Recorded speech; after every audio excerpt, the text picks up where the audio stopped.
opening remarks. Thank you, Chairman Langford, for holding this hearing today, and I think giving us all an opportunity to explore this topic in our regulatory process.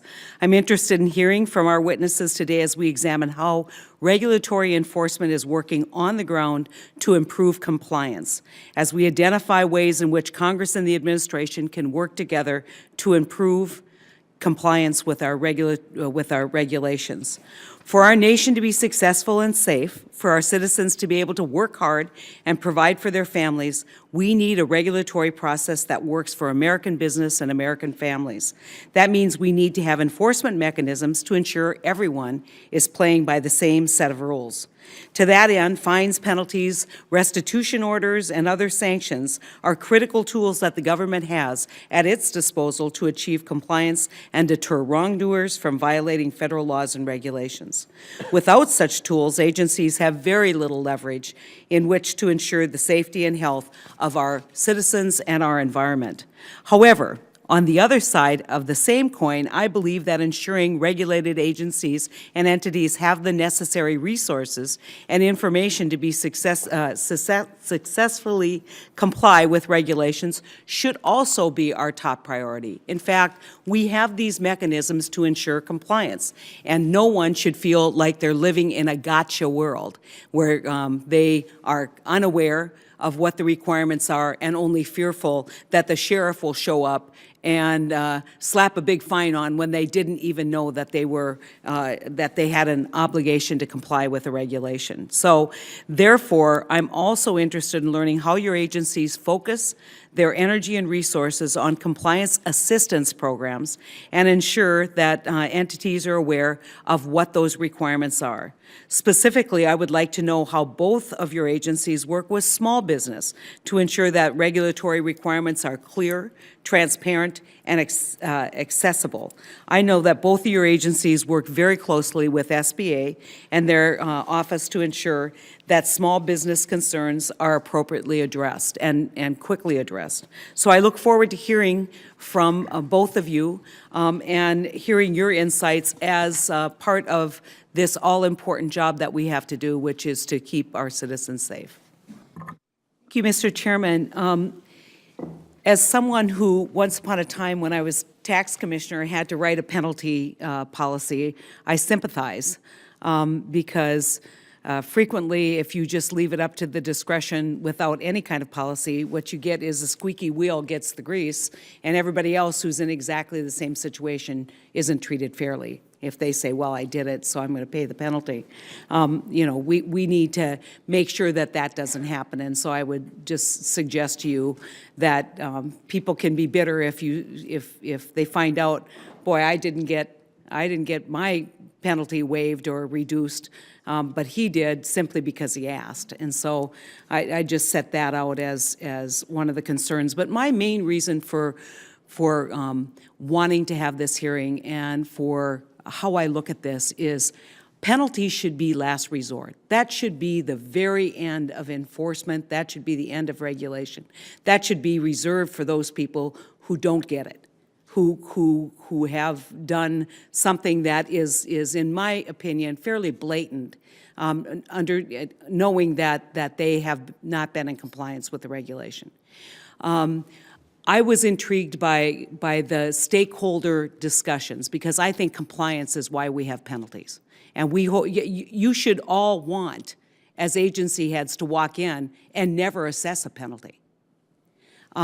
It means that you're doing your work on the front end in terms of compliance. And so I was interested in the work that OSHA does with stakeholders that you discussed in your testimony. Can you elaborate how you reach out to safety organizations and how you collaborate with manufacturers and stakeholder groups? Yeah, we have a number of means of doing that. First of all, we have a fairly large part of our budget goes to compliance assistance. I think it's this year about $68 million. What percentage is that? Well, it's 68, it's a little over 10%, probably 12%. I want to up that a little bit. Well, it's actually been cut back since it never, that's one of our budget items that's never really recovered from sequestration, which is rather upsetting because what that money does largely is go to paying for what we call compliance assistance specialists, which we at one time had one in each one of our 85 area offices. Now we aren't able to quite afford that anymore. And what these compliance assistance specialists do is they work with businesses to make sure that they're aware of their obligations under the law, that they're aware of best practices, that they're aware of basically how to keep their workplaces safe. Do you collaborate? North Dakota has a workforce safety program that is state-run. I think it might be one of the, it used to be everybody had state-run systems, and now we've transitioned. Can you talk about how you work with the state-based systems, workforce safety in North Dakota? Couldn't you expand your outreach in terms of workforce safety by working with the insured, the insurance agencies? Yeah, and we do try to work with everyone, not only, again, not only with private sector stakeholders, but with the states. Now, North Dakota is not one of the states that has its own health and safety program, so we are directly responsible for enforcement of health and safety, workplace And you have health two and safety. inspectors in North Dakota. Yeah, we're trying to up that. We know there's a major problem there. We're actually opening an office, and right now we actually have an office that covers, well, an office that covers South Dakota and North Dakota. We're opening up a new office in South Dakota so that we can put more resources into North Dakota because we realize, given the oil boom there, there's a major demand, and the accident, the incidents and injuries and illnesses and fatalities that have come along with that. So we do try to work very carefully with the states where they have those resources, again, as well as with the private sector in all states. When I served on the board of directors of a large chemical, that's what it was, gasification plant, we had a safety report before we did anything else. And I think the industry is very interested in workforce safety. It's expensive not to be focused on workforce safety. And a lot of the programs like the ones that are run by the state of North Dakota encourage compliance, and so I'm trying to basically say, let's not get out there with the gotcha. Let's get out there and invest a lot of resources in meeting kind of compliance on the front end. The other thing that will be a bonus as a result of that is you'll begin to understand how some of your regulations are perceived and that they don't add value to safety in the workforce. They don't, those are regulations that have been written in Washington, D.C. that, as Joni talked about, when they're applied, don't necessarily achieve a result that is in any way adds value to workforce safety. And so I just really think 10% of a compliance budget or a compliance budget, enforcement budget going to educating and getting people into compliance is an inadequate balance. I'm kind of running out of time, but I'd like to know what that split is at EPA. I don't know offhand what it is. We can certainly get that information for you. We do have compliance programs, particularly for small businesses and for agriculture. Why do you think everybody's so afraid of EPA? No, I mean, I think, you sit here and I think sometimes EPA feels under siege, but we hear it when we're there. We hear the concerns. We hear the fear. That's not exaggerated, and it's not an over focus of ours. So what is it about your agency that strikes the fear in the heart of the people you regulate? I don't think I can answer that directly. I appreciate. I'm just making my point. You don't need to try and answer that question, but I think it's a legitimate point, and I think it should cause some soul searching within your agency on why that is and how you can do a better job working with those people. No one here.